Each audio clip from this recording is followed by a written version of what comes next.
Hello everyone, I am Suga, welcome back. तो कैसे हो आप सब? आई होप आप सब अच्छे होंगे। स्वागत है आप सभी का आपके अपने एसपी स्टडी यूट्यूब चैनल पर। तो गाइस, आज हम आपके लिए इस वीडियो में लेकर आए हैं। तो गाइस, यहाँ पर हम आज आपके लिए लेकर आए हैं भूगोल का जो आपका पेपर है, बैरन मॉडल पेपर है, उसका आज हम इस वीडियो में फुल सॉल्यूशन देखने वाले हैं। अगर गाइस आप भी इस बार का बोर्ड एग्जाम देने वाली हो और इस बार के बोर्ड एग्जाम में अगर आपको भी 90+ स्कोर करना है तो आप इस वीडियो को पूरा देखें, ठीक है। इस बार के बोर्ड एग्जाम में जो भी आपके इम्पोर्टेंट क्वेश्चन हैं उन सारे प्रश्नों को यहाँ पर मैंने रखा है, ओके। पहले हम देखेंगे कि बहुविकल्पीय प्रश्न कौन कौन से इम्पोर्टेंट हैं आपके ज्योग्राफी में, एंड इसके बाद अतलग उत्तरीय प्रश्न एंड लघु उत्तरीय प्रश्न और विस्तृत उत्तरीय प्रश्न कौन कौन से महत्वपूर्ण हैं जो आपको तैयार कर लेने हैं, उन सब के बारे में यहाँ पर हम डिस्कस करेंगे, ओके। तो आप इस वीडियो को पूरा देखें, वीडियो को आपको बिल्कुल भी स्किप नहीं करना है, ठीक है। तो पहले देख लीजिए जो आपके बहुविकल्पीय प्रश्न है वो कौन कौन से इम्पोर्टेंट हैं इस बार के बोर्ड एग्जाम के लिए, और जो आपका पेपर है गाइस उसका यहाँ पर आपको फुल सॉल्यूशन मिलेगा, ठीक है। तो यहाँ पर देखिए, फर्स्ट मैंने लिया है कि जनसंख्या आकार के अनुसार बृहत्तम महाद्वीप है। तो यहाँ पर आपको ऑप्शन देखिए, पहले ऑप्शन पढ़ती है, इसके बाद इसका आंसर देखेंगे। तो फर्स्ट ऑप्शन है अफ्रीका, एंड बा नंबर पर ऑप्शन है उत्तरी अमेरिका, एंड सा नंबर पर दिया गया है एशिया, एंड दा नंबर पर है यूरोप। तो क्वेश्चन आपका क्या था? प्रश्न है कि जनसंख्या आकार के अनुसार बृहत्तम महाद्वीप है। तो यहाँ पर जो आपका राइट ऑप्शन है वो हो जाएगा सा नंबर एशिया, ठीक है। जो एशिया है वो हो जाएगा आपका राइट ऑप्शन। क्लियर? इसके बाद नेक्स्ट देखते हैं। अब इसके बाद यहाँ पर आप देख सकते हो जो आपका अगला प्रश्न है वो यहाँ पर दिया गया है कि स्वेज नहर जोड़ती है। ऑप्शन पढ़िए पहले। पहला ऑप्शन है आपका लाल सागर एवं भूमध्य सागर को, सेकंड ऑप्शन है फारस की खाड़ी एवं भूमध्य सागर को, एंड थर्ड यहाँ पर है कि काला सागर एवं भूमध्य सागर को, या फिर अदन की खाड़ी एवं लाल सागर को। तो क्वेश्चन आपका क्या था कि स्वेज नहर जोड़ती है। तो यहाँ पर जो आपका आ नंबर पर ऑप्शन दिया गया है लाल सागर एवं भूमध्य सागर को, ये हो जाएगा आपका राइट ऑप्शन। क्लियर? ये हो जाएगा आपका यहाँ पर राइट ऑप्शन। बा नंबर, सा नंबर, दा नंबर ये हो जाएंगे रॉन्ग, और राइट ऑप्शन कौन सा हो जाएगा? लाल सागर एवं भूमध्य सागर को। क्लियर? और जनसंख्या आकार के अनुसार बृहत्तम महाद्वीप है कौन सा है? Asia, okay. ये है आपका राइट ऑप्शन। क्लियर? अब इसके बाद यहाँ पर नेक्स्ट देखिए, और गाइस जितने भी क्वेश्चंस यहाँ पर आपको बताए जाएं हर क्वेश्चंस को आप नोट करते चलिए, क्योंकि इस बार के बोर्ड एग्जाम के लिए जो भी प्रश्न आपके इम्पोर्टेंट हैं उन सारे प्रश्नों को आज हम यहाँ पर देखने वाले हैं, ओके। तो जितने भी क्वेश्चंस यहाँ पर आपको बताए जाए प्रत्येक प्रश्न को आप साथ ही साथ लिखते चलिए, ठीक है। इसके बाद यहाँ पर तीसरा आपका क्वेश्चन है कि निम्नलिखित में से कौन सा एक वनों पर आधारित उद्योग है? वनों पर आधारित, ठीक है। तो पहले ऑप्शन पढ़ते हैं। फर्स्ट है सीमेंट उद्योग, एंड सेकंड है वस्त्र उद्योग, एंड सा नंबर पर ऑप्शन है कागज उद्योग, दा नंबर पर है एल्यूमिनियम उद्योग। तो निम्नलिखित में से कौन सा एक वनों पर आधारित उद्योग है? तो यहाँ पर जो आपका राइट ऑप्शन है वो हो जाएगा सा नंबर कागज उद्योग, ठीक है। कागज उद्योग एक वनों पर आधारित उद्योग है, ये आपका जो ऑप्शन है वो हो जाएगा राइट ऑप्शन, ठीक है। अब इसके बाद यहाँ पर जो आपका नेक्स्ट है उसको देखते हैं। तो इस तरह के आपके 8 क्वेश्चन पूछे जाएंगे, ठीक है। तो पहले उनको देख लेते हैं कौन कौन से जो प्रश्न है इस बार के बोर्ड एग्जाम के लिए इम्पोर्टेंट है, उनको देखते हैं। इसके बाद आपको अतलग उत्तरीय प्रश्न बताए जाएंगे, ठीक है, साथ में आंसर भी। इसके बाद यहाँ पर नेक्स्ट है कि निम्नलिखित में कौन सा एक तृतीयक क्रियाकलाप है? निम्नलिखित में से कौन सा एक तृतीयक क्रियाकलाप है? तो यहाँ पर जो ऑप्शन है पहले उनको देखते हैं। तो फर्स्ट ऑप्शन आपका यहाँ पर दिया गया है खेती, एंड बा नंबर पर है व्यापार, एंड सा नंबर पर है आखेट, दा नंबर पर है बुनाई। ओके, तो क्वेश्चन क्या था कि निम्नलिखित में से कौन सा एक तृतीय क्रियाकलाप है। तो यहाँ पर जो आपका बा नंबर पर ऑप्शन है व्यापार, ये हो जाएगा आपका राइट ऑप्शन। ठीक है, कौन सा एक तृतीयक क्रियाकलाप है, तो कौन सा है, व्यापार। ओके, ये हो जाएगा आपका राइट ऑप्शन। अब इसके बाद यहाँ पर आप देख सकते हो जो आपका नेक्स्ट है, तो वो यहाँ पर दिया गया है। देखिए जो आपका 5वां प्रश्न है वो क्या है, उसको पढ़िए। तो 5वां प्रश्न आपका यहाँ पर दिया गया है कि निम्नलिखित में से कौन सी एक ग्रामीण बस्तियों की मुख्य आर्थिक क्रिया है। क्वेश्चन क्या है, एक बार दोबारा से पढ़िए। प्रश्न आपका है कि निम्नलिखित में से कौन सी एक ग्रामीण बस्तियों की मुख्य आर्थिक क्रिया है। तो यहाँ पर आपका फर्स्ट ऑप्शन है प्राथमिक, एंड सेकंड है तृतीयक, एंड सा नंबर पर ऑप्शन दिया गया है द्वितीयक, एंड दा नंबर पर है चतुर्थक। तो निम्नलिखित में से कौन सी एक ग्रामीण बस्तियों की मुख्य आर्थिक क्रिया है। तो यहाँ पर जो आपका आ नंबर पर ऑप्शन है ये हो जाएगा आपका राइट ऑप्शन प्राथमिक। ठीक है, ये आपका सही ऑप्शन है प्राथमिक। निम्नलिखित में से कौन सी एक ग्रामीण बस्तियों की मुख्य आर्थिक क्रिया है, तो क्या है, प्राथमिक। इसके बाद यहाँ पर आप देख सकते हो जो आपका नेक्स्ट है, देखिए एमसीक्यू क्वेश्चन में जो आपका अगला प्रश्न है वो यहाँ पर क्या दिया गया है उसको पढ़ते हैं।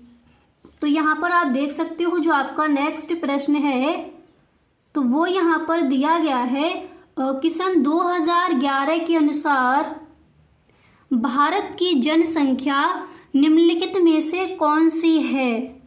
क्वेश्चन क्या है और ये इस बार के बोर्ड एग्जाम के लिए इम्पोर्टेंट भी है। ओके, तो सन 2011 के अनुसार भारत की जनसंख्या निम्नलिखित में से कौन सी है। तो यहाँ पर देखिए आपका ऑप्शन है 102.8 करोड़, बा नंबर पर ऑप्शन है 318.2 करोड़, एंड सा नंबर पर ऑप्शन है 328.7 करोड़, दा नंबर पर ऑप्शन आपका दिया गया है 121.0 करोड़। तो यहाँ पर जो आपका सही ऑप्शन है तो राइट ऑप्शन यहाँ पर आपका हो जाएगा दा नंबर। ठीक है, ये हो जाएगा आपका राइट ऑप्शन। सन 2011 के अनुसार भारत की जनसंख्या निम्नलिखित में से कौन सी है, ये हो जाएगा आपका राइट ऑप्शन। क्लियर।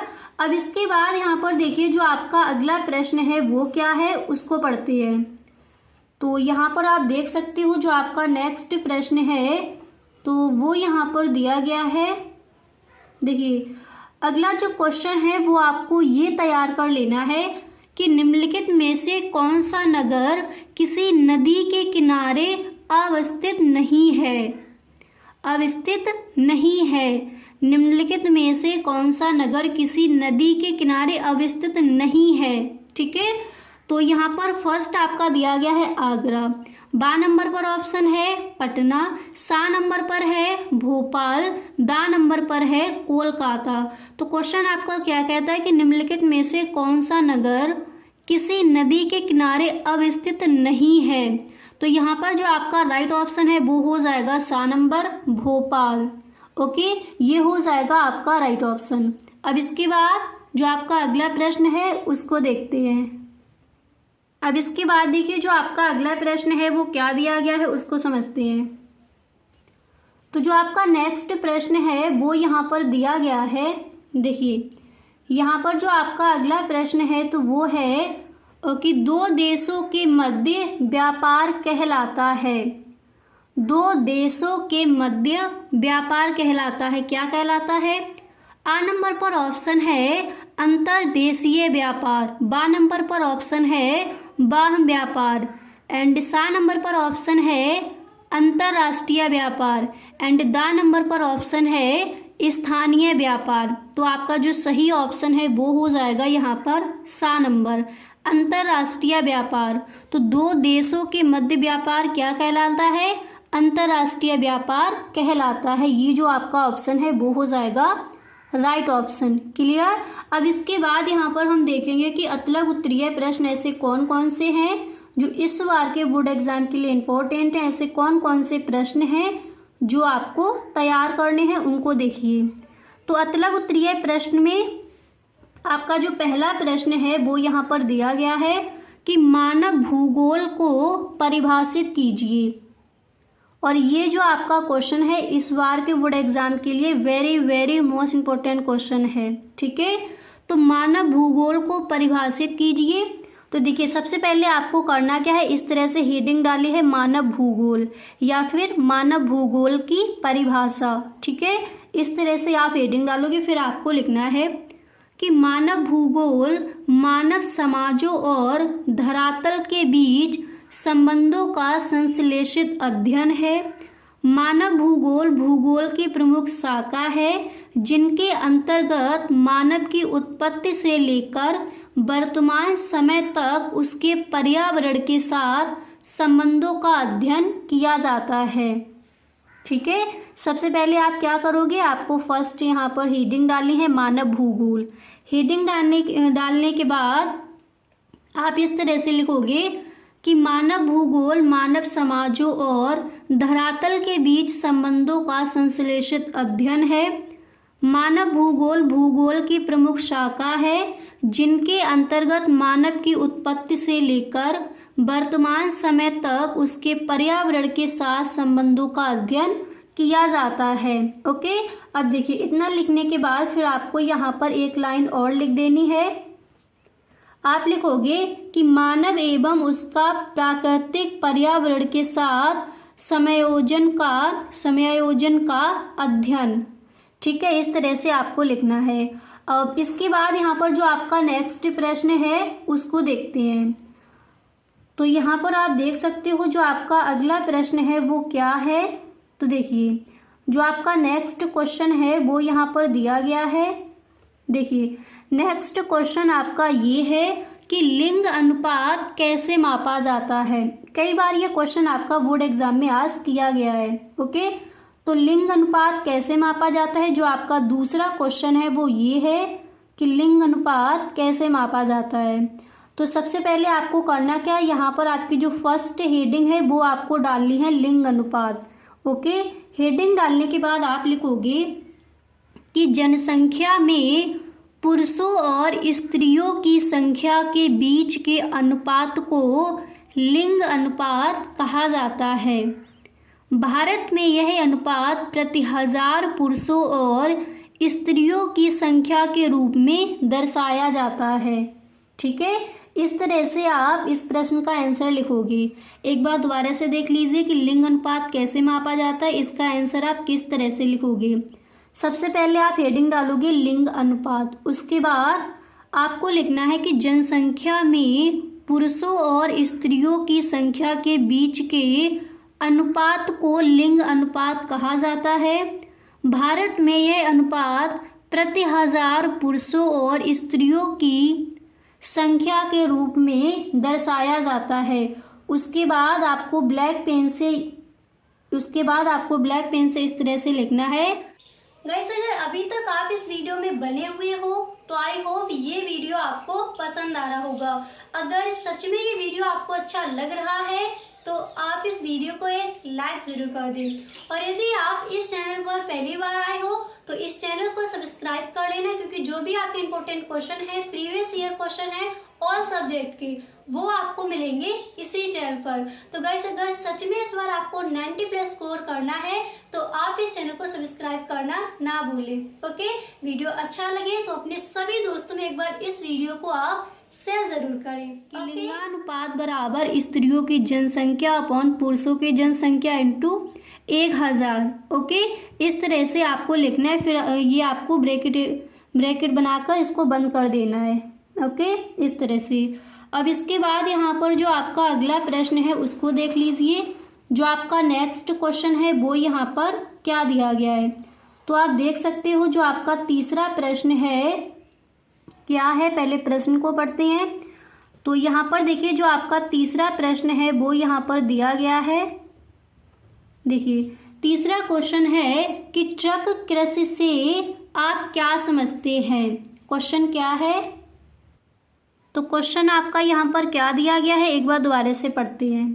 प्रश्न है कि ट्रक कृषि से आप क्या समझते हैं। तो जब आप इस प्रश्न का आंसर लिखोगे तो यहाँ पर आपको फर्स्ट हेडिंग डाली है ट्रक कृषि। ओके, हेडिंग डालने के बाद आप लिखोगे कि ट्रक कृषि, देखिए पहले आप हेडिंग डालोगे, फिर आपको यहाँ पर लिखना है कि ट्रक कृषि में उत्पादित फलों और सब्जियों को काफ़ी दूर स्थित बाजार तक भेजा जाता है।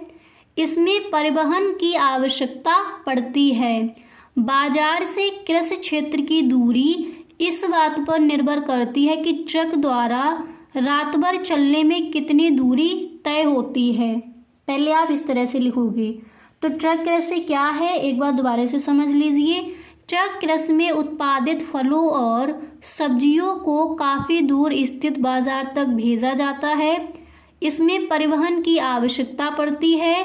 बाजार से कृषि क्षेत्र की दूरी इस बात पर निर्भर करती है कि ट्रक द्वारा रात भर चलने में कितनी दूरी तय होती है। तो पहले आपको इस तरह से लिखना है। अब यहाँ पर देखिए, उतना लिखने के बाद फिर यहाँ पर आप लिखोगे कि ट्रक कृषि का संबंध सब्जियों की खेती से है। ओके, जिन क्षेत्रों में किसान केवल सब्जियों में विशेषज्ञता रखते हैं वहाँ खेती को ट्रक कृषि के रूप में जाना जाता है। बाजार से ट्रक कृषि की दूरी उस दूरी से नियंत्रित होती है जिसे एक ट्रक रात भर में तय कर सकता है, इसलिए इसका नाम ट्रक कृषि है। अच्छे से समझ आ गया कि ट्रक कृषि क्या है। अब इसको एक बार दोबारा से पढ़ लीजिए। ओके, देखिए ट्रक कृषि का संबंध सब्जियों की खेती से है। जिन क्षेत्रों में किसान केवल सब्जियों में विशेषज्ञता रखते हैं वहाँ खेती को ट्रक कृषि के रूप में जाना जाता है। बाजार से ट्रक कृषि की दूरी उस दूरी से नियंत्रित होती है जिसे एक ट्रक रात भर में तय कर सकता है, इसलिए इसका नाम ट्रक कृषि है। ओके, इस तरह से आप जो आपका प्रश्न है इसका आंसर आपको इस तरह से देना है। क्लियर। अब इसके बाद यहाँ पर जो आपका अगला क्वेश्चन है उसका आंसर देखते हैं। देखिए यहाँ पर जो आपका नेक्स्ट प्रश्न है वो क्या दिया गया है उसको पढ़ते हैं। तो अगला प्रश्न आपका है कि किन्हीं दो कृषि आधारित उद्योगों के नाम बताइए। किन्हीं दो कृषि आधारित उद्योगों के नाम बताइए। तो यहाँ पर सबसे पहले आपको हेडिंग डाली है कृषि आधारित उद्योगों के नाम।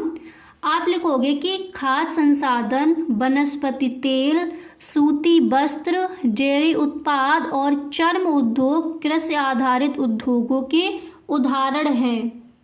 ठीक है, इसके बाद आपको थोड़ा और लिख देना है कि खनिज आधारित उद्योग प्राथमिक उद्योग हैं जो खनिज अयस्कों का उपयोग कच्चे माल के रूप में करते हैं।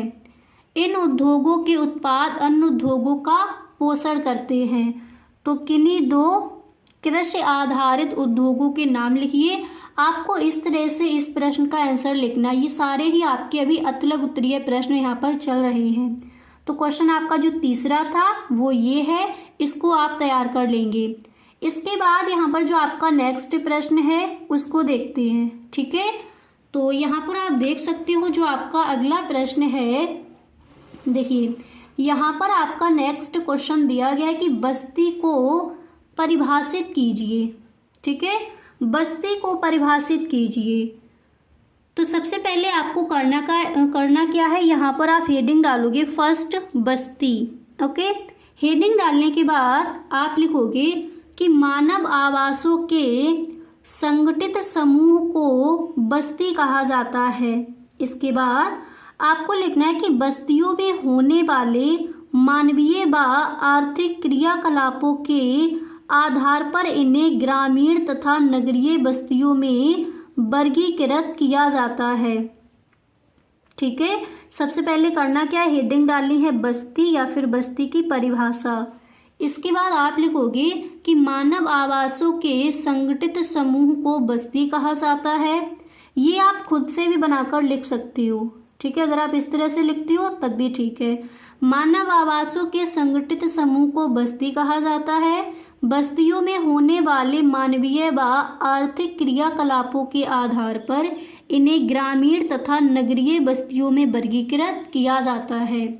एंड इसके बाद आपको लिखना है कि गुफाओं से निकलकर, देखिए इसके बाद आप लिखोगे कि गुफाओं से निकलकर मानव ने अपने लिए स्थायी व अस्थायी बस्तियां बसानी आरंभ कर दी थी। यह प्रक्रिया आज भी जारी है। तो बस्ती क्या है, इसकी परिभाषा को आप इस तरह से लिख कर आओगे। क्लियर। अब इसके बाद यहाँ पर जो अगला प्रश्न है उसको पढ़ लीजिए। तो यहाँ पर आप देख सकते हो जो आपका नेक्स्ट क्वेश्चन है वो यहाँ पर क्या दिया गया है। तो पहले प्रश्न को पढ़ते हैं। तो नेक्स्ट क्वेश्चन आपका यहाँ पर है कि भारत के पूर्वी तट पर स्थित 2 प्रमुख बंदरगाह के नाम लिखिए। और कई बार ये क्वेश्चन आपका आस्क किया गया है। ठीक है, तो सबसे पहले आपको इस तरह से हेडिंग डाली है, भारत के पूर्वी तट पर स्थित बंदरगाह के नाम। यहाँ पर 2 पूछे गए हैं, आप इस तरह से लिख दोगे। अगर आपका ये बोर्ड एग्जाम में आस्क किया जाता है तो फिर आपको 2 ही लिख कर आने हैं। तो भारत के पूर्वी तट पर स्थित 2 प्रमुख बंदरगाह के नाम आप लिखोगे कि कोलकाता, हल्दिया, पारादीप, विशाखापत्तनम, चेन्नई, एन्नौर एवं तूतीकोरिन पूर्वी तट के मुख्य बंदरगाह है। ठीक है, इस तरह से। इसके बाद यहाँ पर जो आपका अगला प्रश्न है उसको देखते हैं। इसके बाद यहाँ पर आप देख सकते हो जो आपका नेक्स्ट क्वेश्चन है उसको पढ़िए। तो अगला प्रश्न है कि भारत के 2 प्रमुख चावल उत्पादक राज्यों के नाम बताइए। ठीक है, तो सबसे पहले आप क्या करोगे, यहाँ पर हेडिंग डालोगे भारत के 2 प्रमुख चावल उत्पादक राज्यों के नाम। ठीक है, हेडिंग डालने के बाद आप लिखोगे कि पश्चिम बंगाल भारत में सर्वाधिक चावल उत्पादक राज्य है। ओके, इतना लिखने के बाद देखिए चावल उत्पादक राज्य है, इतना लिखने के बाद आप लिखोगे कि भारत के कुल चावल उत्पादन का लगभग 36% इन 3 राज्यों से होता है। भारत में उत्पादित कुल चावल में पश्चिम बंगाल का योगदान 13.62%, उत्तर प्रदेश का 12.81% और कुल चावल का 9.96% हिस्सा पंजाब का है। भारत दुनिया का दूसरा बड़ा चावल उत्पादक देश है। तो यहाँ पर आपके क्वेश्चन में आस्क किया गया था कि भारत के 2 प्रमुख चावल उत्पादक राज्यों के नाम बताइए। ठीक है, तो आप बंगाल लिख सकते हो एंड पंजाब लिख दीजिए। ओके, ये हो जाएंगे आपके 2। अब इसके बाद देखिए जो आपके लघु उत्तरीय प्रश्न है वो कौन कौन से इम्पोर्टेंट है। तो गाइस वो हम देखेंगे अब नेक्स्ट वीडियो में। तो यहाँ पर आपने देख लिए कि लघु उत्तरीय प्रश्न कौन कौन से इम्पोर्टेंट हैं। अब जो आपका सेकंड पार्ट है ये आपका फर्स्ट था एंड जो आपका दूसरा पार्ट है उसमें हम देखेंगे लघु उत्तरीय प्रश्न एंड विस्तृत उत्तरीय प्रश्न आपको कौन कौन से तैयार करने हैं। ठीक है, जो आपका पेपर है इसका आपको फुल सॉल्यूशन दिया जाएगा। तो गाइस आज के लिए बस इतना ही, हम मिलते हैं नेक्स्ट वीडियो में। अगर सच में आपको वीडियो अच्छा लगा है तो आप इसको एक लाइक ज़रूर कर दें और अपने सभी दोस्तों में एक बार इसको आप शेयर ज़रूर करें। Okay, thank you so much.